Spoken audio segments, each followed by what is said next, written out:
Your aari விங்ஸ்வெல். So இன்றைக்கி நம்ம வந்து ஒரு சூப்பர் கிராண்டான ஹெவி பிரைடல் ப்ளவுஸோட ஸ்டிச்சிங் வந்து பார்க்க போகிறோம். பாருங்கள் எவ்வளோ சூப்பர் அண்ட் எம்போஸாக வந்து நம்ம வந்து ஒர்க் பண்ணியிருக்கோம். ஸோ இது வந்து ஹாஃப் ஸ்லீவில் வந்து இந்த ப்ளவுஸ் வந்து நம்ம வந்து ஒர்க் பண்ணியிருக்கோம்.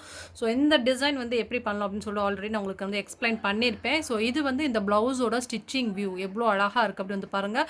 ஸோ இது வந்து வீ கட்டிங்கில் வந்து சென்டரில் வரும். அதுக்கப்புறம் வந்து இந்த பக்கமும் வந்து கை நிறைஞ்சாப்பில் வந்து இந்த அழகான இந்த ரெண்டு பீகாக் டிசைனும் வந்துடும். அந்த கை ஃபுல்லாக பேலன்ஸ் இருக்கிற இடம் ஃபுல்லாக ரிமைனிங்காக நம்ம வந்து அழகாக பூட்டாஸ் மாதிரி போட்டு ரொம்ப கிராண்டாக வந்து பண்ணியிருப்போம். ஸோ கண்டிப்பாக அந்த டிசைன் பிடிச்சிருந்தா லைக் பண்ணுங்கள் அண்ட் தென் கமெண்ட் பண்ணுங்கள். ஸோ உங்களுக்கும் இந்த மாதிரி ஆர்டர் வேணும் அப்படின்னா ஸோ கண்டிப்பாக ஆரி விங்ஸ் பேரில் உங்களோட ஆர்டரையுமே வந்து புக்கிங் பண்ணுங்கள் அண்ட் தென் மறக்காமல் சப்ஸ்கிரைப் பண்ணுங்கள். அண்ட் தென் இந்த டிசைன் பிடிச்சிருந்தா கண்டிப்பாக வந்து எப்படி இருக்குது அப்படிங்கிறத கமெண்ட் பண்ணுங்கள். தேங்க்யூ ஸோ மச் ஃபார் வாட்சிங். Bye. Have a nice day.